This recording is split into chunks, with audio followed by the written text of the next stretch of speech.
Hello बच्चों, नमस्कार। स्वागत है आपका नए लेक्चर में। इस लेक्चर में हम केमिकल इक्विलिब्रियम में जो भी टॉपिक बचे हैं वो कवर करेंगे। अपना ये लास्ट थ्योरी वाला लेक्चर होगा, ठीक है, केमिकल इक्विलिब्रियम का। तो पहला टॉपिक स्टार्ट करते हैं, relation between degree of dissociation DoD and vapour density. ठीक है, इसके बीच का रिलेशन हमें निकालना है। रिलेशन निकालने के पहले पहली बात तो ये कि जो भी आपको रिएक्टेंट दिया जाएगा वो बेटा 1 मोल लेना है। अगर उसका मोल कुछ और है तो उसको आप 1 बनाओ। तो रिएक्टेंट क्या होना चाहिए आपके पास? 1 मोल। तो मैं एक हाइपोथेटिकल रिएक्शन मान लेता हूं कि एन मेरे पास रिएक्टेंट दे रखा है और इससे एन ए बन रहा है। ठीक है, एन ए बन रहा है और मैं T इज इक्वल टू 0 पर अगर बात करूं, कहां पे बात करूं? T इज इक्वल टू 0 पर, तो ये 1 मोल है और ये 0 मोल है। स्टार्टिंग में प्रोडक्ट थोड़ी होता है, रिएक्टेंट होता है ना। तो ये 1 मोल है, ये 0 मोल है। और अगर मैं T is equal to T equilibrium की बात करूं कि अगर मेरे इक्विलिब्रियम का टाइम आ गया तो 1 में से मैं कितना कम कर दूं? x, तो ये कितना बनेगा? nx बनेगा। ठीक है, अब ध्यान से देखना जरा, मैंने यहां पर जो 1 में से x कम किया, ये nx बनाया, तो इसके लिए आप डीओडी बता सकते हो, डिग्री ऑफ डिसोसिएशन। बोलो, डिग्री ऑफ डिसोसिएशन होगा कितना डिसोसिएट हुआ या कितना टूटा? x, और इनिशियल कितना था? 1। तो डीओडी क्या हो गई इसकी? x हो गई। कई बुक्स में इसको अल्फा भी लिख देते हैं, तो आप x लो या फिर अल्फा ले लो, कोई दिक्कत नहीं। तो आप यहां 1 माइनस अल्फा एन अल्फा कर देना, समझ गए? आप x लिखना चाहो तो x लिख लो, अल्फा लिखना चाहो तो अल्फा लिख लो। ठीक है, तो ये हो गई इक्विलिब्रियम की बात। तो मैंने ये क्या क्या लिखे, आप मुझे बताओगे क्या है ये? मैं बोलूंगा ये है इनिशियल मोल। ये क्या है? मोल सेट इक्विलिब्रियम, यही है ना। ये इनिशियल मोल, ये मोल सेट इक्विलिब्रियम है। अब मुझे रिलेशन बनाना है वेपर डेंसिटी के साथ। आपको ये पता है क्या? Vapour density is equal to होता है मॉलिक्यूलर वेट डिवाइडेड बाय 2। आप जानते ही हो, है ना। तो वेपर डेंसिटी का एक फॉर्मूला आपको पता है क्या? Molecular weight divided by 2, m/2 आप लिखते थे। तो ये रिलेशन मुझे निकालना है। ठीक है, अब मैं क्या यूज कर रहा हूं, ध्यान से सुनना। अगर मैं आपसे बोलूं molecular weight of the mixture, ठीक है, अगर मैं आपसे बोलूं molecular weight of the mixture, marker बहुत ज्यादा भर दिए यार। चलो देखो, molecular weight of the mixture अगर मैं लिखूं तो ध्यान से देखना मैं क्या लिख रहा हूं। Molecular weight of the mixture is equal to क्या लिखूंगा? Weight of the mixture divided by moles of the mixture, यही लिखूंगा ना। अगर मुझे molecular weight of the mixture लिखना तो वेट अपॉन मोल लिखना पड़ेगा ना। क्यों? Mole is equal to weight upon molecular weight होता है, तो मॉलिक्यूलर वेट क्या हो जाएगा? Weight upon mole of the mixture. अच्छा, वेट ऑफ द मिक्सचर कैसे निकलेगा? मिक्सचर का मतलब है एट इक्विलिब्रियम। ये बात कहां कर रहे हैं हम? मिक्सचर की बात करने का मतलब हमारे पास ये भी है और ये भी है, दोनों ही है। ठीक है, तो मैं क्या लिख रहा हूं यहां पर? वेट ऑफ द मिक्सचर क्या लिखूंगा? Moles of N into molecular weight of N, moles of this मतलब A into molecular weight of this. मतलब मैं क्या लिखूंगा यहां पर? ध्यान से देखना, molecular weight of the mixture is equal to, weight of the mixture लिखना है तो मोल्स ऑफ एन, ठीक है, into molecular weight of N plus A भी तो है मेरे पास मिक्सचर में, तो moles of A into molecular weight of A divided bye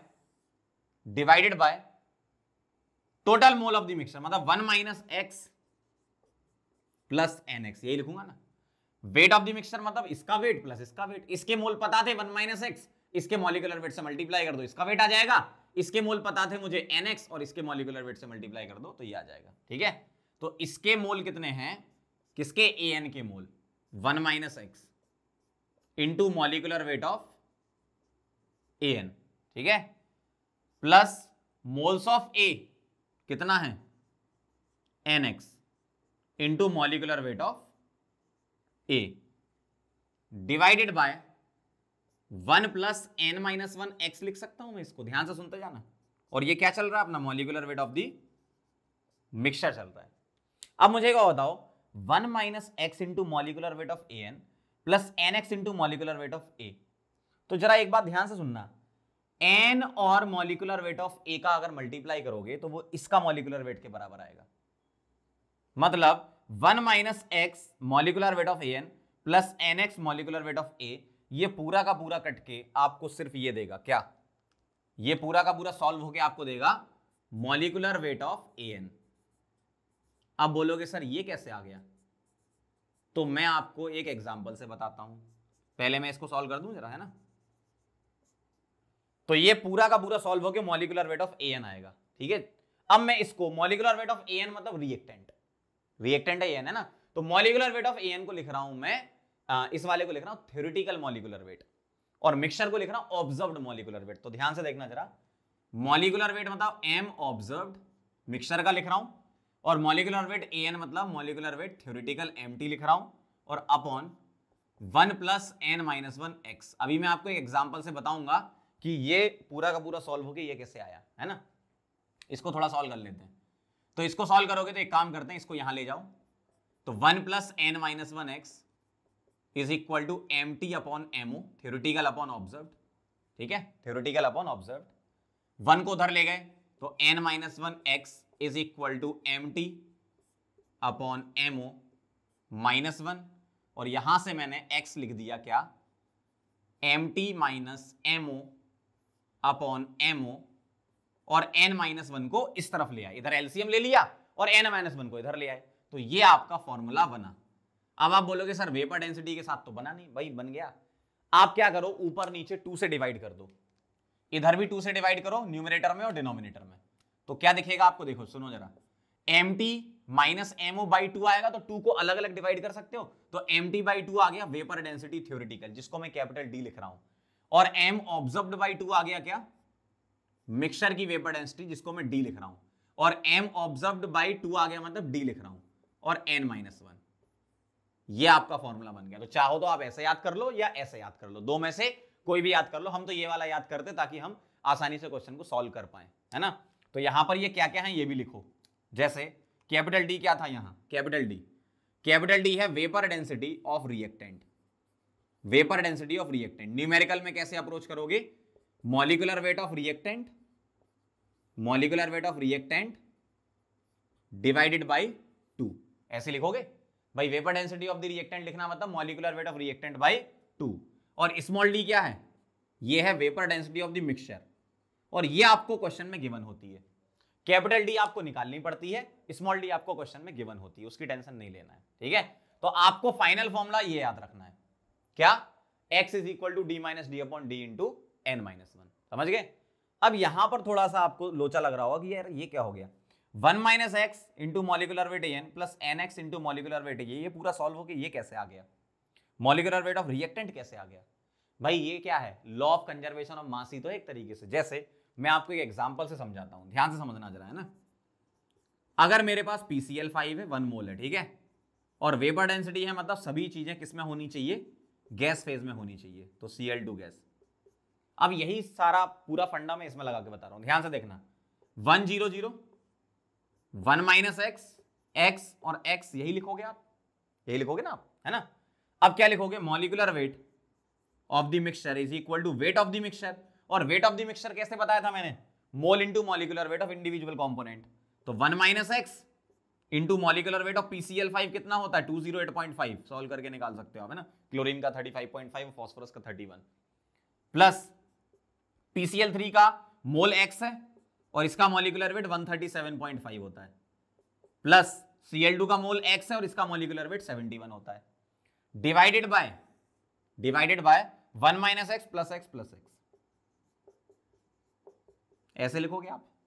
अब जरा ध्यान से देखो, ऊपर क्या आया, ऊपर न्यूमरेटर को अगर आप देखोगे तो ये आएगा आपका 208.5 माइनस 208.5x, ऊपर मल्टीप्लाई कर दिया, plus 137.5x plus 71x, divided by, यहां से एक x उड़ा दिया मतलब 1 + x।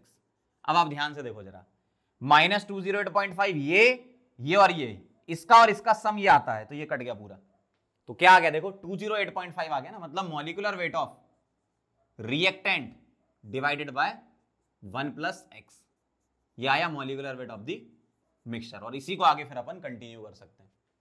मैं तो न्यूमरेटर की चीज समझा रहा हूं आपको कि numerator molecular weight of reactant कैसे आया। देखो ये क्या आया पूरा सॉल्व करके, मॉलिक्यूलर वेट ऑफ रिएक्टेंट ही लिखा ना मैंने, यहां का रिएक्टेंट An था, यहां का रिएक्टेंट PCl5 है, तो ये कट जाता है, तो मॉलिक्यूलर वेट ऑफ रिएक्टेंट मतलब 208.5 के बराबर आता है न्यूमरेटर। उसके बाद की चीजें तो आपको समझ में आ गई। O का मतलब होता है ऑब्जर्व्ड, ऑब्जर्व्ड मतलब एट इक्विलिब्रियम, ओ मतलब ऑब्जर्व, ऑब्जर्व मतलब एट इक्विलिब्रियम, मतलब मिक्सचर की बातें चल रही है यहां पे, है ना। और टी का मतलब थ्योरेटिकल, थ्योरेटिकल मतलब स्टार्टिंग की बात चल रही है ना। मतलब ये आपकी किसकी है, रिएक्टेंट का है, मॉलिक्यूलर वेट ऑफ रिएक्टेंट, ठीक है। अब मेन कहानी यहां आती है कि एन का मतलब क्या है यहां पर। जैसे एन से तुमने एन ए बनाया, एक्चुअल में एन का मतलब जो है वो हमने क्या लिखा, मोल्स ऑफ प्रोडक्ट लिखा, गैसियस प्रोडक्ट लिखा। क्या लिखा, मोल्स ऑफ गैसियस प्रोडक्ट। तो अब हम ये समझेंगे कि यहां पर एन का सिग्निफिकेंस क्या है, ठीक है। तो पहले आप ये नोट कर लो, ये तो मैंने आपको पूरा डेरिवेशन करके बताया। अगर आपका डेरिवेशन में समस्या आ रही है कोई दिक्कत नहीं, आपको फाइनल फॉर्मूला याद करना है। मैं आपको न्यूमेरिकल जब कराऊंगा ना तो बस यही फॉर्मूला लगा के सॉल्व कर दिया करूंगा, है ना। इसी फॉर्मूले को आप एडिट करके ऐसा बना सकते, कोई दिक्कत नहीं। तो जब भी हम न्यूमेरिकल करेंगे, अभी मैं करके बताऊंगा, तो मैं इसी फॉर्मूले में कहानी खत्म कर दूंगा पूरी, ठीक है। तो ये फॉर्मूला जरूर याद रखना, और ये जरूर याद रखना यहाँ ये क्या क्या है। कैपिटल डी है vapour density of the reactant, कैसे निकलेगी, molecular weight of reactant bye 2 से, और small D vapour density of the equilibrium mixture, वो आपको गिवन होगा, वो आपको गिवन होगा, है ना। आपको एक्स या अल्फा निकालना पड़ेगा, एन आपको पता करना अभी सिखा देता हूं मैं, इसको नोट कर लो, फिर एन के बारे में सीख लेते हैं कि एन कैसे निकालते हैं। लिख लो इसे पहले।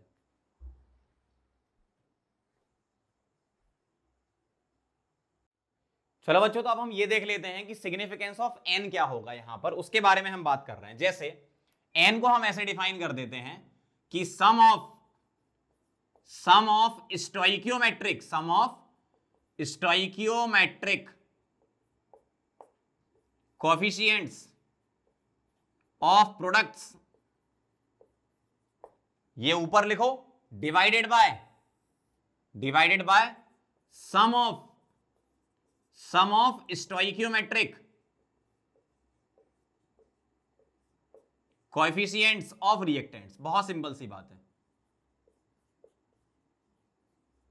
ऐसा लिख दो, बस काम हो गया। जैसे अगर मैं आपसे बोलूं कि चलो बताओ इसके लिए n, PCl5 से PCl3 प्लस Cl2 बन रहा है, ठीक है। सभी गैस होना चाहिए, वैसे यूजुअली सभी गैस देते हैं आपको। तो बताना इसका n क्या है। यहां पर sum of stoichiometric coefficient of products कितना, 1 + 1 2, divided by sum of stoichiometric coefficient of reactant कितना 1, तो 2/1 कितना हो गया 2, तो इसके n की वैल्यू 2 हो गई। ऐसा, तो जब कभी भी रिएक्शन दी जाएगी तो उसमें n कैसे निकालना है, ऐसे निकालना है, ठीक है।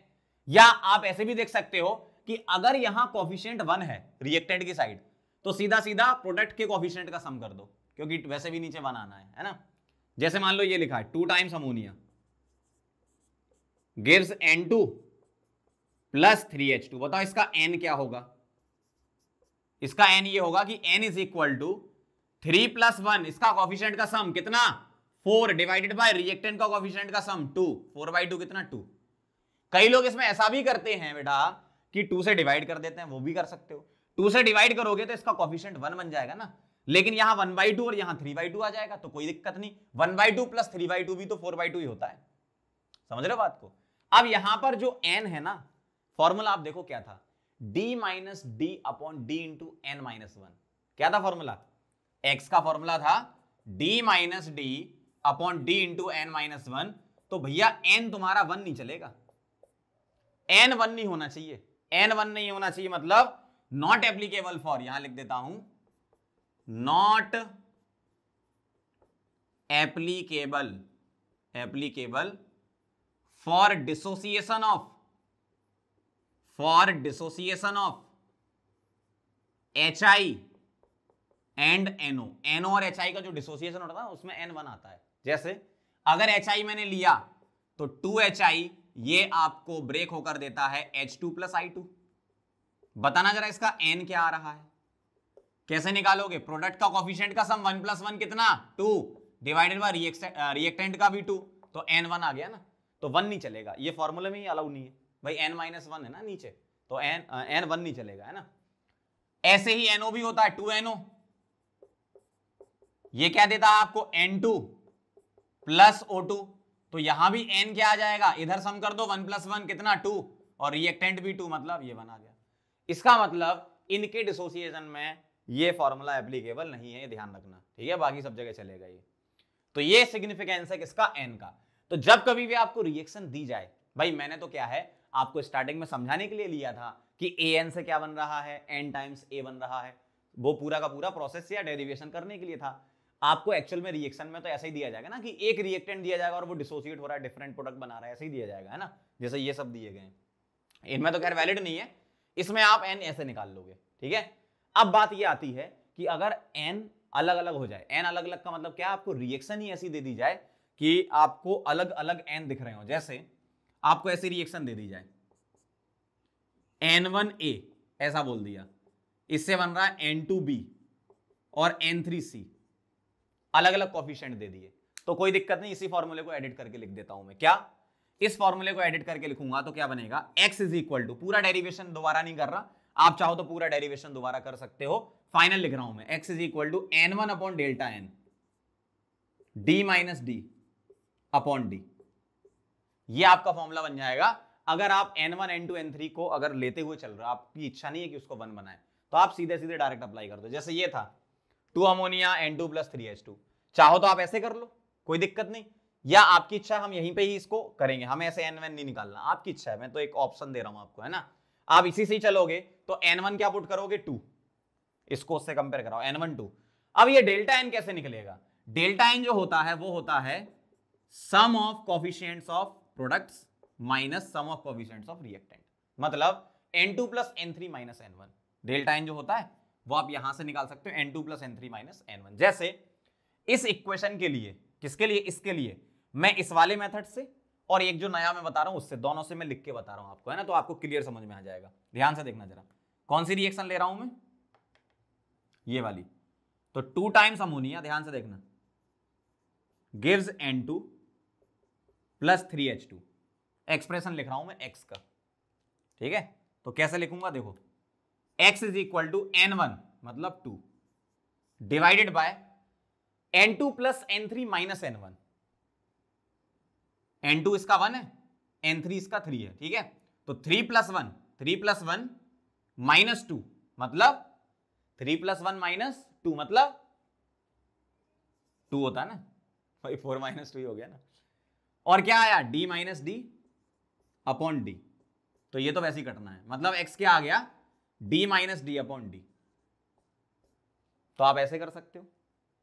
इसी का एक पैरेलल मेथड जो हम n की वैल्यू सिग्निफिकेंस ऑफ n में यहां देखा था, जो उससे भी आप लिखोगे तो भी सेम ही आएगा। देखना 2 टाइम्स NH3 क्या बन रहा है, N2 प्लस 3H2।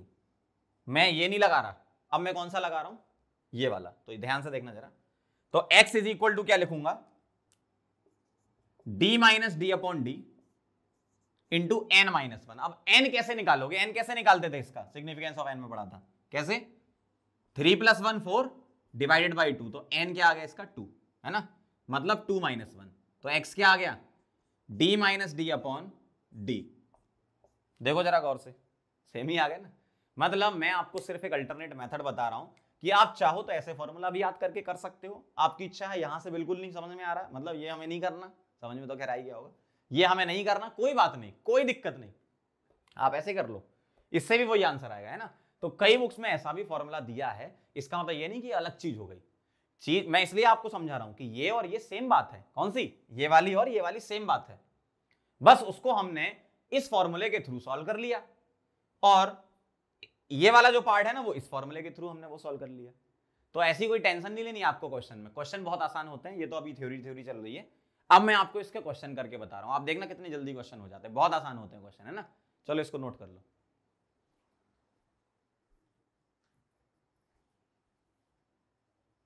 चलो बच्चों, तो आगे बढ़ते हैं। अब मैं आपको क्वेश्चन करके बता रहा हूं। यूजुअली क्वेश्चन में तो सिर्फ डीओडी पूछते हैं, लेकिन मैं उसके आगे एक स्टेप और जा रहा हूं, मैं आपको केपी लिखना भी सिखाऊंगा, प्रेशर चेंज करने पर डीओडी कैसे चेंज होती है वो भी सिखाऊंगा, है ना। तो पूरा का पूरा सेट कवर हो जाएगा अपना क्वेश्चन का।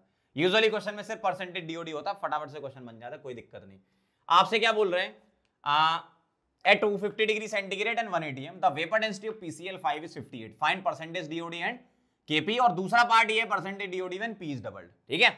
तो सीधा सा बात है कि PCl5 को ब्रेक कर लो, PCl5 को अगर ब्रेक करेंगे तो क्या बनाएगा, PCl3 प्लस Cl2, ठीक है। और सभी गैस होंगे यहाँ पे, कोई दिक्कत नहीं है। अब मुझे परसेंटेज डीओडी निकालनी है तो बहुत आसान है, क्या x इज इक्वल टू क्या होता है d minus D upon D into n minus one. मैं यही फॉर्मूला लगा के निकालूंगा परसेंटेज डीओडी, है ना, हमेशा ध्यान रखना। तो x क्या आएगा, कैपिटल D निकाल लो अलग से।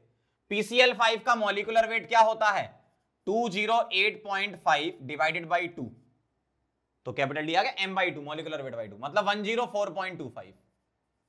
तो ये आ गया 104.25 माइनस स्मॉल d आपको गिवन होगा, देखो vapour density of PCl5 is 58, जो आपको गिवन होती है वो vapour density of mixture given होती है ना 58 अपॉन 58।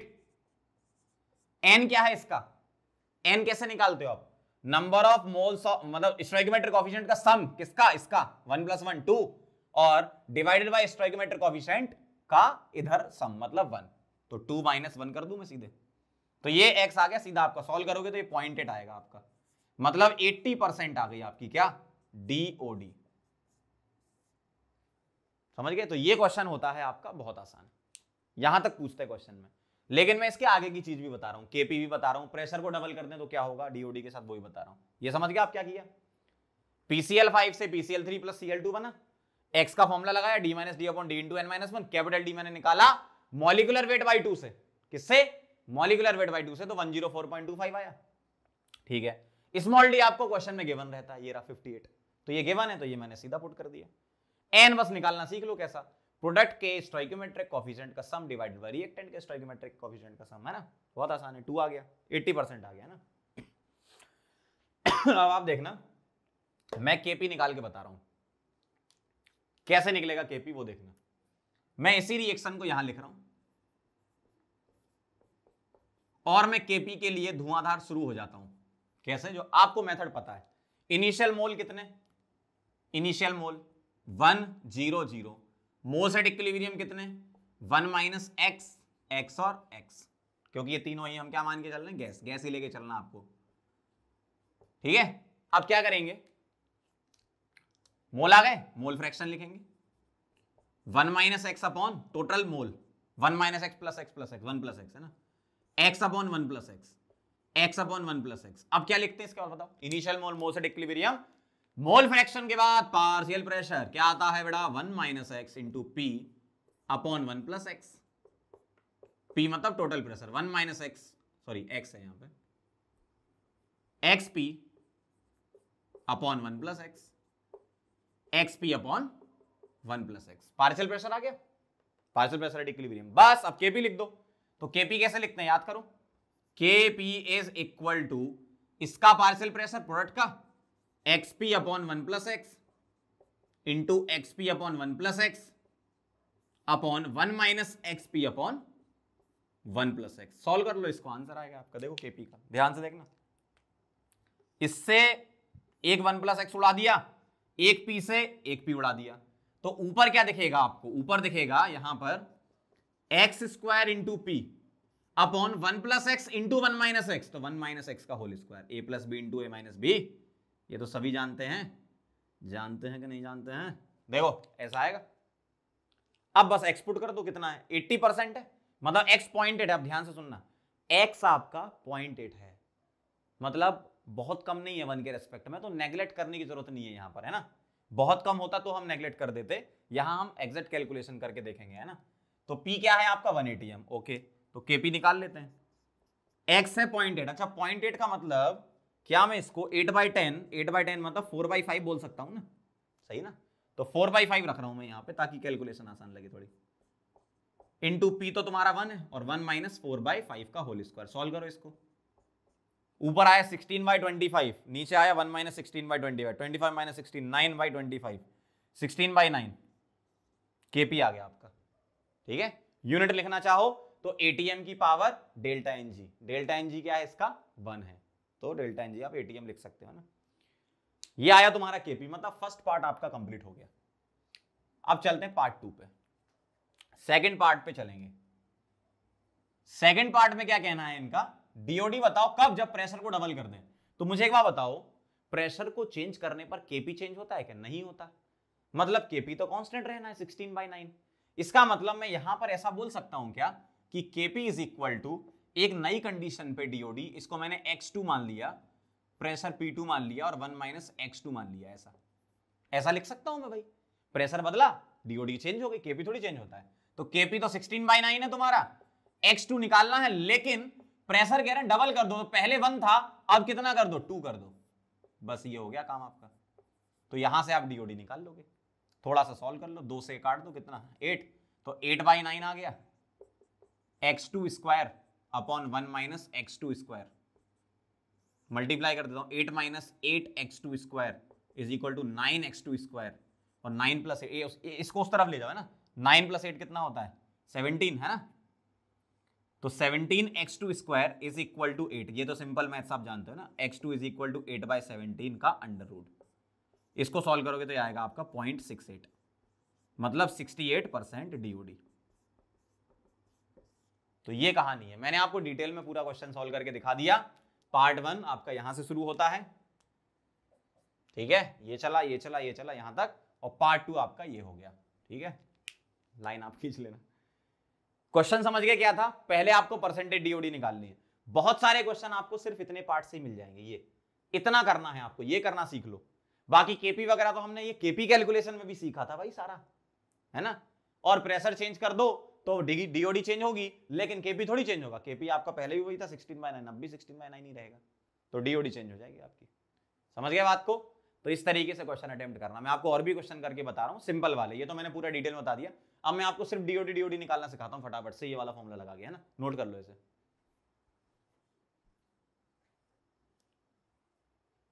चलो बच्चों, तो आगे बढ़ते हैं, कुछ क्वेश्चन देख लो, डायरेक्ट करेंगे अपन, बिल्कुल सीधे सीधे क्वेश्चन है, ध्यान से देखेंगे।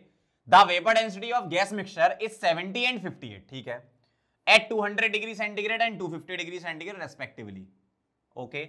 फॉर डिसोसिएशन ऑफ PCl5, लिख लेते हैं जरा, PCl5 का डिसोसिएशन करेंगे तो बेटा PCl3 बनेगा, और क्या बनेगा, Cl2 बनेगा, ऐसा दिखेगा, सही बात है। अब ध्यान से देखना जरा, find DOD at 200 and 250 degree centigrade, दोनों क्वेश्चन अलग अलग मान लो आप, है ना।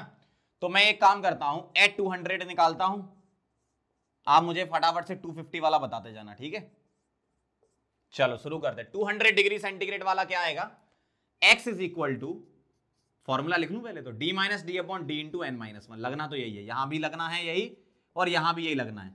मैंने आपसे बोला था मैं कौन सा फॉर्मूला लगाऊंगा, यही वाला हमेशा, ठीक है, n माइनस 1, n बता देना इसका क्या है, स्टोइकोमेट्रिक कोएफिशिएंट ऑफ प्रोडक्ट कितना है 2, divided bye stoichiometric coefficient of reactant 1, मतलब 2 ही आएगा, है ना, n 2 है इसका।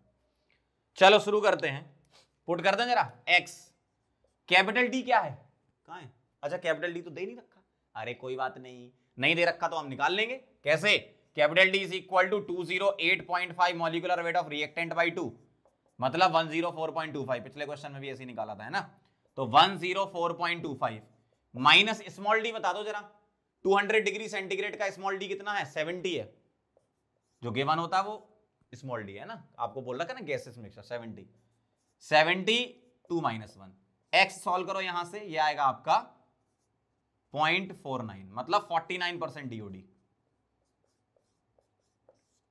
ओके। अगला देखो, यहां पुट कर दो, x is equal to 104.25, small d कितना रखेंगे यहां पे 58 अपॉन 58, और n क्या है आपका 2 माइनस 1, सॉल्व करो इसको, तो इसको सॉल्व करोगे तो ये आएगा 0.80, मतलब 80% डीओडी, बहुत आसान। अगला सवाल देखो, N2O4 को जब हीट करते हैं, अच्छा बहुत बढ़िया, हीट करते हैं तो N2O4 टूट जाता है NO2 में, क्योंकि N2O4 डाइमर होता है ना NO2 का, टूट जाता है ये, तो जब इसको हीट करते हैं तो ये NO2 में टूट गया, वेपर डेंसिटी डिक्रीज हो गई 24.5 तक, मतलब ये तुम्हारा स्मॉल d हो गया। कैपिटल D कैसे निकालोगे, N2O4 का मॉलिक्यूलर वेट 92 होता है ना, तो 92/2 कितना हो गया 46 लिख दूं मैं, सही ना, हाँ 46 लिख दिया। तो x क्या लगाऊंगा, देखो हमेशा वही फॉर्मूला लगा रहा हूं मैं, d minus D upon D into n minus 1, काम खत्म, कुछ नहीं, सिंपल, बहुत सिंपल।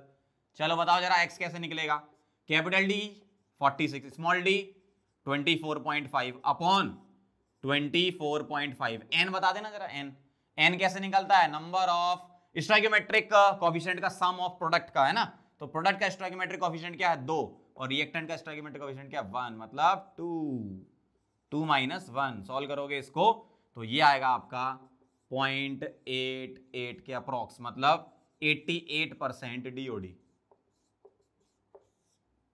सिंपल, समझ गए बात को। फटाफट से नोट करो, एक दो क्वेश्चन और करते खत्म करते इस टॉपिक को, बहुत आसान है, ये फॉर्मूला ध्यान रखना बस, है ना। चलो लिख लो।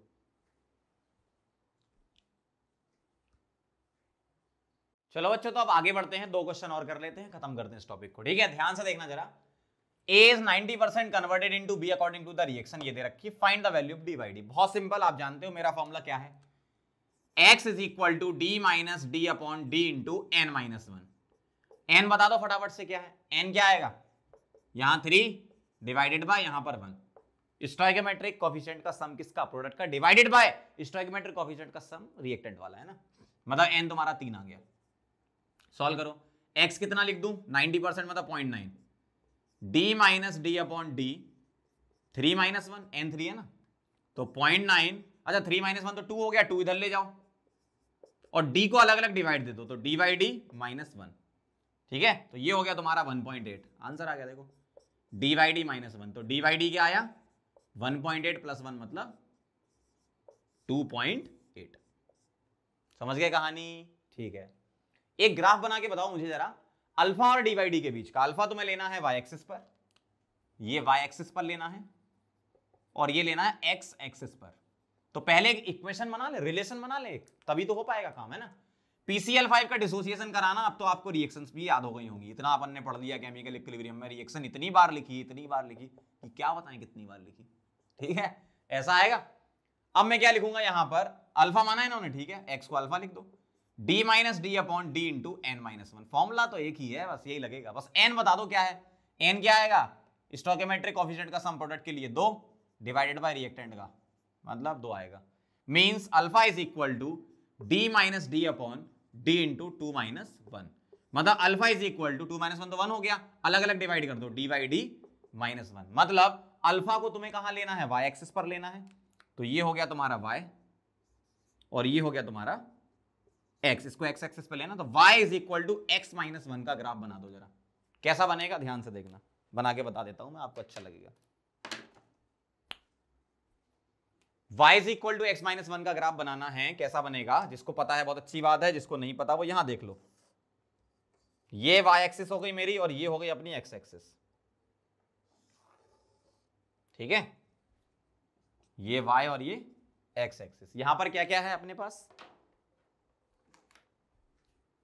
इस पर मुझे अल्फा लेना है और इस पर डी बाय डी लेना है, ठीक है।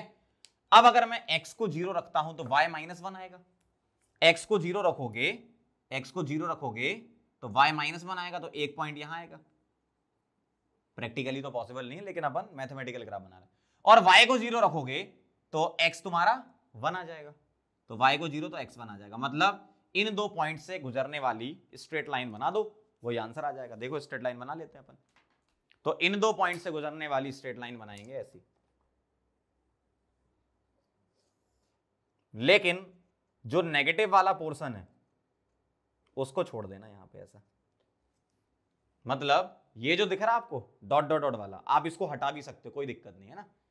तो जो इन दो पॉइंट से गुजरने वाली स्ट्रेट लाइन आएगी वही आएगा आपका आंसर, ठीक है। लेकिन आप इस वाले पोर्शन को हटा सकते हो, नेगेटिव वाले पार्ट को, तो आपका फाइनल आंसर क्या आ गया, ये समझ गए बात को।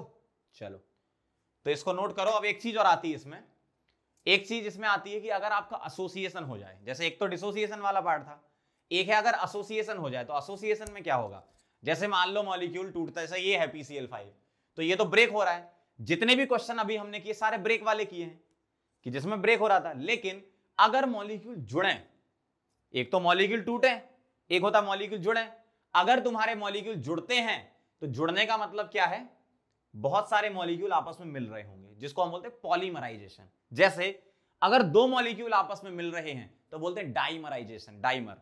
3 मॉलिक्यूल आपस में मिल रहे हैं तो ट्राइमराइजेशन, 4 मिल रहे हैं तो टेट्रामराइजेशन, ऐसा होता है। तो अगर तुमसे पॉलीमराइजेशन बोला जाए, क्या पॉलीमराइजेशन, तो उसके लिए अल्फा का क्या फॉर्मूला होता है, मैं आपको डायरेक्ट फॉर्मूला लिख देता हूं और कैसे अप्लाई करना वो भी आपको बता देता हूं, ठीक है। चलो इसको नोट कर लो पहले, फिर अपन आगे बढ़ते हैं।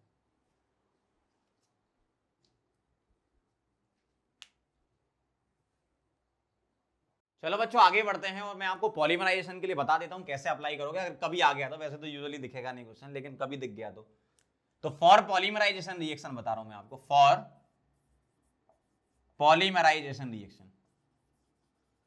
पॉलीमराइजेशन रिएक्शन मतलब क्या होगा, डाइमर होगा, ट्राइमर होगा, टेट्रामर होगा, ऐसा मतलब एक से ज्यादा मॉलिक्यूल, मतलब दो या दो से ज्यादा मॉलिक्यूल जुड़ रहे होंगे, ऐसा बोलो, दो या दो से ज्यादा मॉलिक्यूल जुड़ रहे होंगे। जैसे मान लो n मॉलिक्यूल जुड़ रहे हैं आपस में, तो क्या बना रहे हैं, an। तो इस रिएक्शन के लिए जो डिग्री ऑफ, यहां डिसोसिएशन ना बोल के हम डिग्री ऑफ एसोसिएशन बोल सकते हैं, ठीक है, वर्ड चेंज कर सकते हो, है वो same he.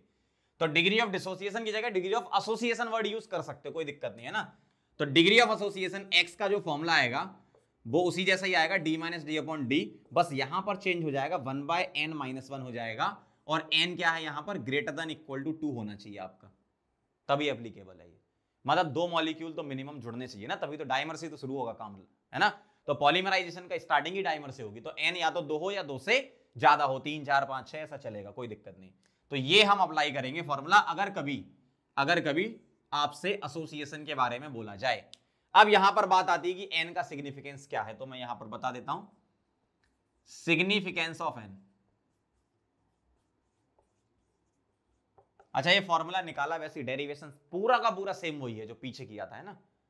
Significance of n क्या है यहां पर, जैसे आपसे बोला गया कि 2 टाइम्स CH3COOH, ये आपस में बना रहे हैं CH3COOH होल ट्वाइस, ऐसा बना रहे हैं।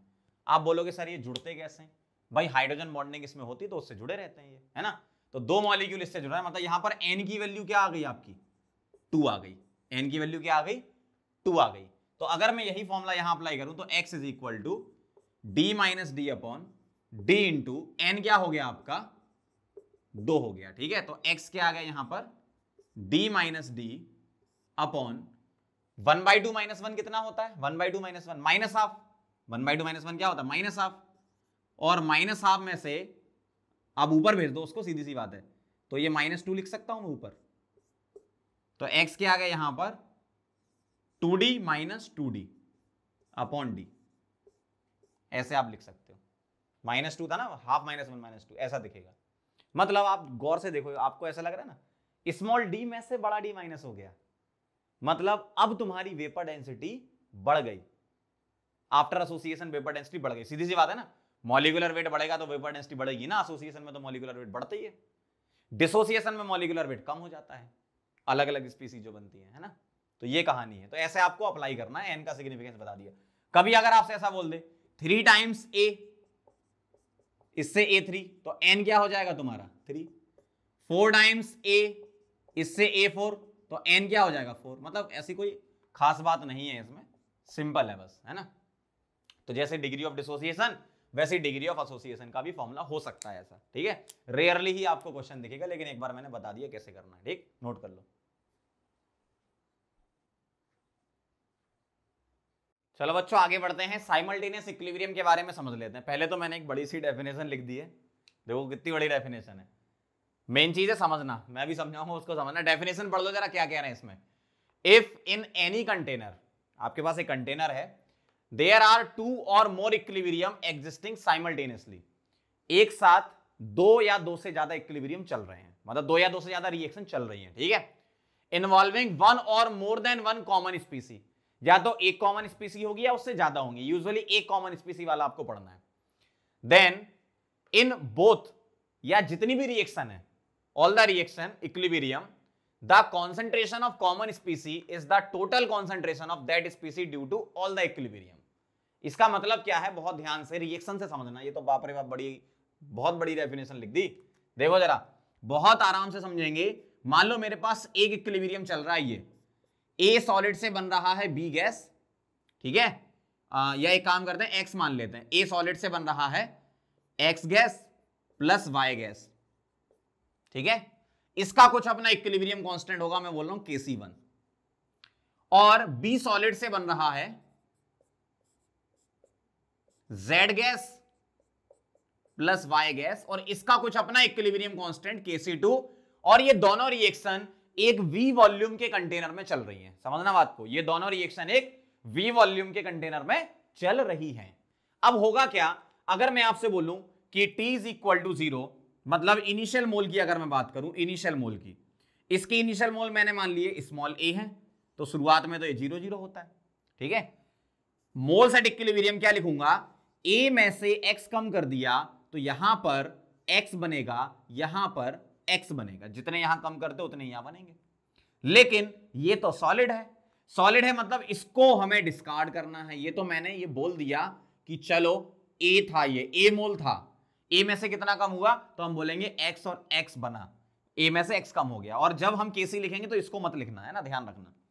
इसी तरीके से अगर मैं b के लिए इनिशियल मोल बोलूं आपसे, स्मॉल b है, ठीक है, स्मॉल b है, तो ये 0 0, ध्यान समझना, b में से मैंने यहां पर y कम कर दिए तो यहां पर क्या बनेगा y, और यहां पर क्या बनेगा y।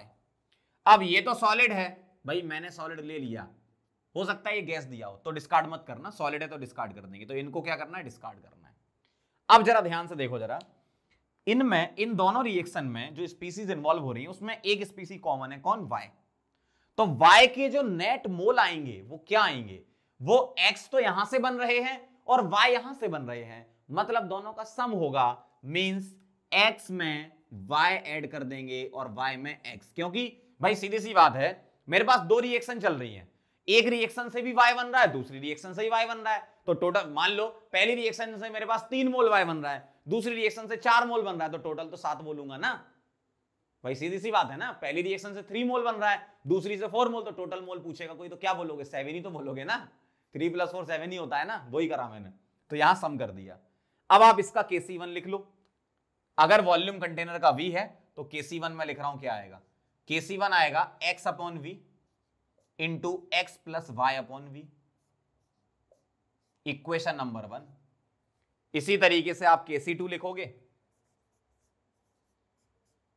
y/v और into x + y/v, equation number 2। और इन दो इक्वेशन को आप सॉल्व करो, Kc वगैरह आपको यूजुअली दिया जाता है, वॉल्यूम पता होगा, दो इक्वेशन, दो वेरिएबल x और y में आप निकाल सकते हो आंसर, कुछ भी निकाल सकते हो, मोल, कॉन्सेंट्रेशन वगैरह कुछ भी। समझ गए बात को। मैं आपको कुछ क्वेश्चन करके बता रहा हूं, पहले थोड़ा बेसिक सा क्वेश्चन लेंगे, फिर उसके बाद और अच्छा क्वेश्चन लेंगे। ये एक रिएक्शन है, A सॉलिड से बन रहा है A- gas H2S gas, B solid से बन रहा है B- गैस H2S गैस। इसका Kp दे रखा है आपको, इन दोनों का Kp दे रखा है। Find the ratio of partial pressure of A- and B। तो मैं जो इक्विलिब्रियम ये है, ये प्रेशर के फॉर्म में लिख रहा हूं। कैसे, मैंने मान लिया इसका इनिशियल प्रेशर सपोज कुछ भी था, सपोज P0 था, तो P0 में से कुछ कम करूंगा, और वैसे भी तो ये सॉलिड ही है ना, तो सॉलिड का तो डिस्कार्ड, तो जितना कम करोगे उतना ही लिख दो ना सीधे। जैसे मान लो मैं इसको P0 मानता, P0 माइनस Px, तो यहाँ Px तो सीधा यही लिखो ना, Px। स्टार्टिंग में ये कुछ होता नहीं है, जब ये टूटेगा तो ये बना रहा है, तो ये Px और ये भी Px।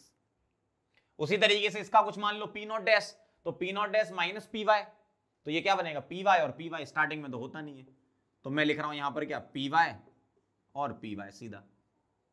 अब ध्यान से देखो, यहां H2S बन रहा है और यहां भी H2S, कॉमन स्पीसी आ गई एक, मतलब टोटल प्रेशर कोई पूछे तो Px मत बोलना, Px + Py बोलना, और यहां Py + Px बोलना।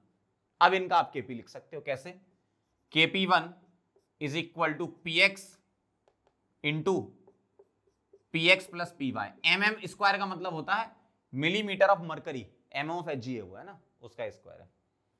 और Kp2 क्या लिखोगे, Py इंटू Py + Px।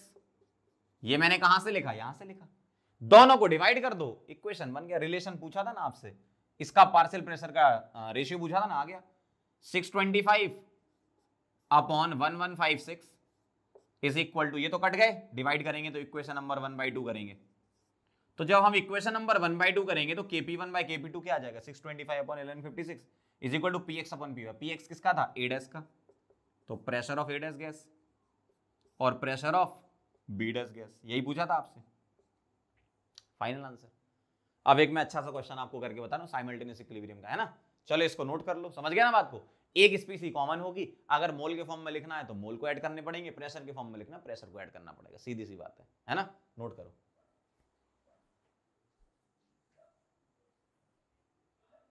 चलो आगे बढ़ते हैं, साइमल्टेनियस इक्विलिब्रियम का एक लास्ट क्वेश्चन और देख लो, बहुत बढ़िया क्वेश्चन है, ध्यान से देखना, इसमें सारी चीजें कवर करेंगे अपन। इसमें कॉन्सेंट्रेशन हर एक स्पीसी की निकालेंगे और इक्विलिब्रियम कांस्टेंट Kc निकालेंगे। ध्यान से देखना जरा, यहां आपको क्या गिवन है, क्वेश्चन पढ़ लो। 102 gram of solid NH4HS is taken in 2 litre vessel, ठीक है। और क्या कह रहे हैं आपसे, 57 डिग्री सेंटीग्रेड क्या टेम्परेचर, तो आपको ऐसे दे रखा है। NH4HS सॉलिड है, इससे ब्रेक होकर अमोनिया बन रहा है और H2S बन रहा है, ठीक है, और अमोनिया से ब्रेक होकर N2 और H2 बन रहा है। अब ध्यान से देखना जरा, मुझे आप बता दो NH4HS के मोल कितने आएंगे। तो मोल्स ऑफ NH4HS अगर आप निकालोगे तो कैसे निकालोगे, वेट कितना है 102 और मॉलिक्यूलर वेट NH4HS का निकाल लेना कितना आएगा, इसका होगा आपका 14 + 4 + 1 + 32, तो ये 51 हो जाएगा, है ना। तो 102/51 ये आपका 2 मोल आ गया। तो NH4HS 2 मोल है, ये स्टार्टिंग में कुछ नहीं होता है 0 0, ठीक है। 2 में से x कम कर देंगे एट इक्विलिब्रियम और यहां x और यहां x बना देंगे।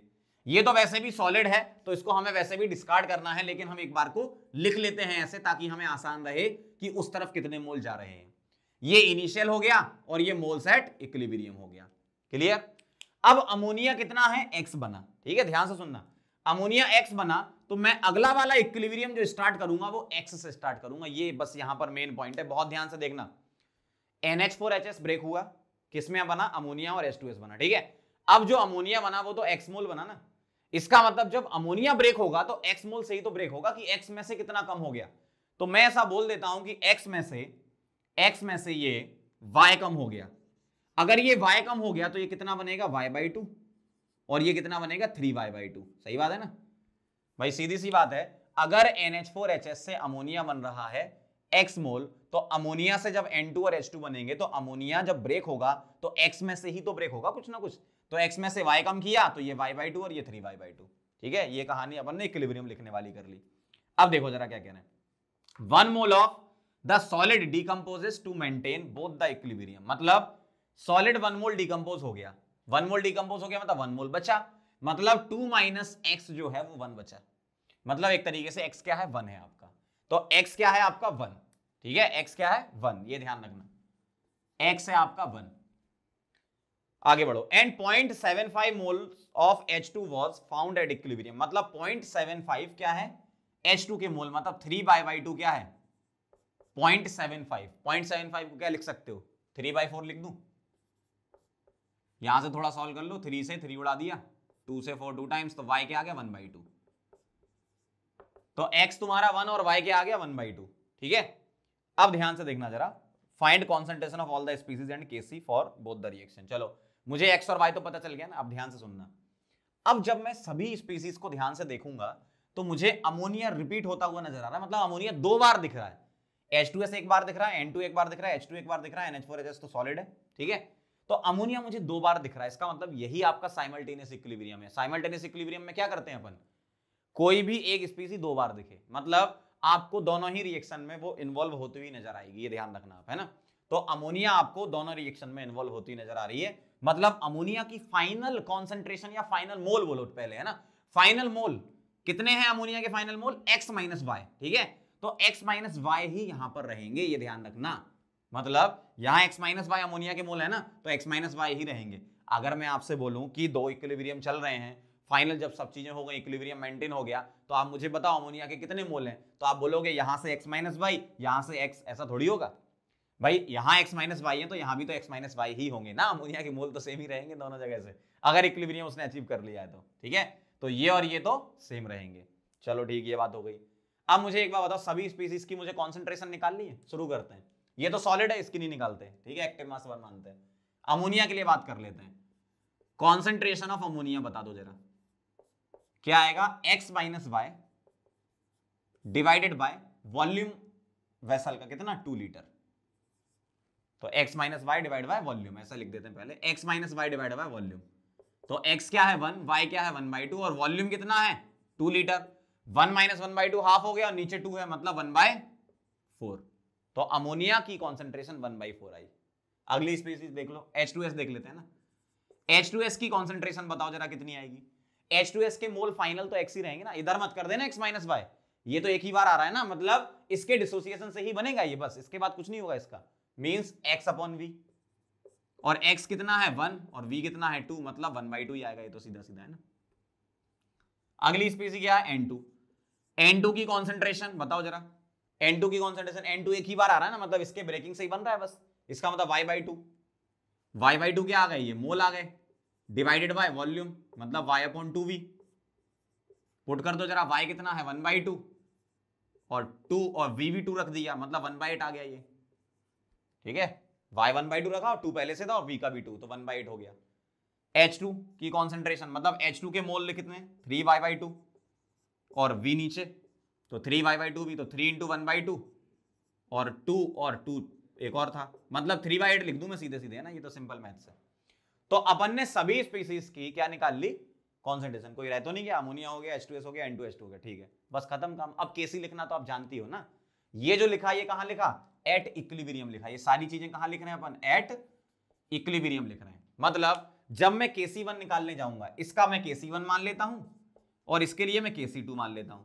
तो जब मैं Kc1 लिखने जाऊंगा तो ध्यान से देखना जरा क्या लिखूंगा, अमोनिया की कॉन्सेंट्रेशन, ठीक है, इंटू H2S की कॉन्सेंट्रेशन, बहुत ध्यान समझना, डिवाइडेड बाय कुछ नहीं, क्यों, सॉलिड है ना, सॉलिड का तो एक्टिव मास 1 लेते हैं अपन, तो अमोनिया की कॉन्सेंट्रेशन 1/4 और H2S की कॉन्सेंट्रेशन 1/2, मतलब Kc1 1/8 आ गया, सीधा सीधा, क्लियर। चलो अगला देखो Kc2। जब मैं Kc2 लिखूंगा तो क्या लिखूंगा, अमोनिया की N2 की कॉन्सेंट्रेशन की पावर 1/2, तो N2 की कॉन्सेंट्रेशन की पावर 1/2, क्योंकि मैं इस वाली इक्वेशन से लिखूंगा ना Kc2, और H2 की कॉन्सेंट्रेशन की पावर 3/2 अपॉन अमोनिया की कॉन्सेंट्रेशन की पावर 1, यही लिखूंगा मैं भाई। N2 की कॉन्सेंट्रेशन की पावर 1/2 अंडर रूट है ये, और H2 की कॉन्सेंट्रेशन की पावर 3/2, और अमोनिया में तो कोएफिशिएंट 1 है तो यही लिख दिया। अब ये पुट कर दो वैल्यूज आप यहां पर, क्या क्या रखोगे देखो, N2 की कॉन्सेंट्रेशन कितनी आ रही है 1/8, तो 1/8 की पावर 1/2। H2 की कॉन्सेंट्रेशन कितनी आ रही है 3/8, 3/8 की पावर 3/2 डिवाइडेड बाय अमोनिया की कॉन्सेंट्रेशन कितनी आ रही है 1/4। अब इसको सॉल्व कर लो आप, थोड़ा क्या करें, एक काम करते हैं, 1/8 की पावर 1/2 और यहां से 1/8 अलग कर लू ना, तो 1/8 की पावर 3/2, तो 1/8 की पावर 1/2 प्लस 3/2 4/2 2, तो 8 का स्क्वायर कितना 64। तो मैं इसको लिख सकता हूं यहां पर 3 की पावर 3/2 और 1/8 की पावर 4/2, मतलब 2 था ना 64, और अपॉन 1/4 ये नीचे चल ही रहा था, तो 4 से 16 टाइम्स कट गया ये, मतलब Kc2 आपका आ गया, वो देख लेना आप, है ना, सिंपल मैथ से, 3/2 अपॉन 16, ये आएगा आपका आंसर। तो Kc1 आ गया, Kc2 आ गया, ठीक है। अगर मान लो यूनिट आपसे पूछ लेते, सपोज यूनिट पूछ लेते, चलो ये भी कर लेते, ये भी बच्चा, ये भी क्यों छोड़ दें, तो Kc1 की यूनिट क्या आएगी, मोलर की पावर, डेल्टा एन जी बताना इसका कितना है, इसका डेल्टा एन जी है 2, ठीक है, और इसका डेल्टा एन जी बताओ कितना है, डेल्टा एन जी हो गया आपका 1/2 प्लस 3/2 माइनस 1, कितना हो गया ये 4/2 माइनस 1, मतलब 2 माइनस 1 1 आ गया इसका। इसका मतलब मोलर की पावर डेल्टा एन जी इसका है आ गई यूनिट, और इधर मोलर की पावर डेल्टा एन जी इसकी यूनिट आ गई, ठीक है। इस तरीके से आप लिख सकते हो, सही ना, ये 1 निकाला, 1/2 प्लस 3/2 इतना 4/2 4/2 2 2 माइनस 1 1, सही है। अब मैं आपको क्वेश्चन एक बार फिर से समझाता हूं, ये तो सारी कहानी न्यूमेरिकल सॉल्व कर लिया अपन ने फटाफट से। क्वेश्चन ये था कि NH4HS सॉलिड था, ये ब्रेक हुआ किसमें, अमोनिया और H2S में, क्लियर, सॉलिड से अमोनिया और H2S बना। अब ये जैसे ही अमोनिया बना ये ब्रेक होना चालू कर दिया, ये N2 और H2 बनाने लगा, तो अमोनिया जब ब्रेक होना चालू करेगा तो इस रिएक्शन के अकॉर्डिंग ब्रेक हो रहा है, समझना बात को, है ना।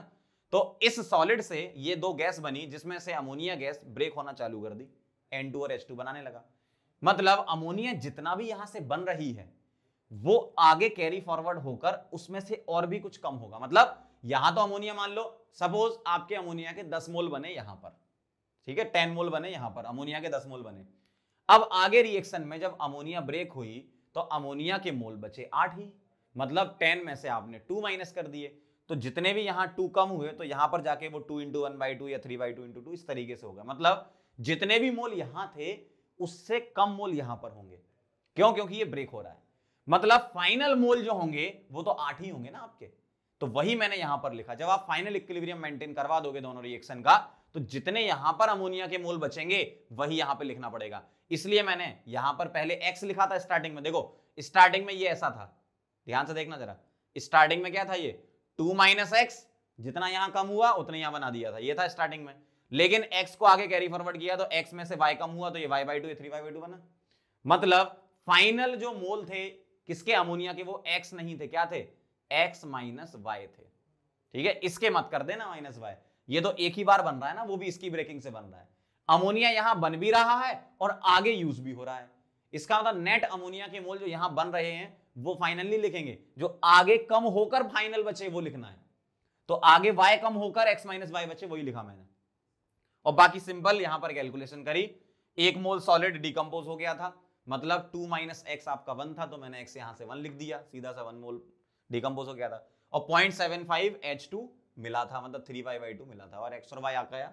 तो बाकी तो सिंपल मैथ्स लगाई अपन ने, कॉन्सेंट्रेशन का फॉर्मूला लगाया, मोल अपन वॉल्यूम, वॉल्यूम दिया था मुझे 2 लीटर, मोल्स मैंने सबके लिख लिए, x minus Y, x y/2 3y/2 वही किया, बाकी केसी का फॉर्मूला लगा दिया, यूनिट लिख दी।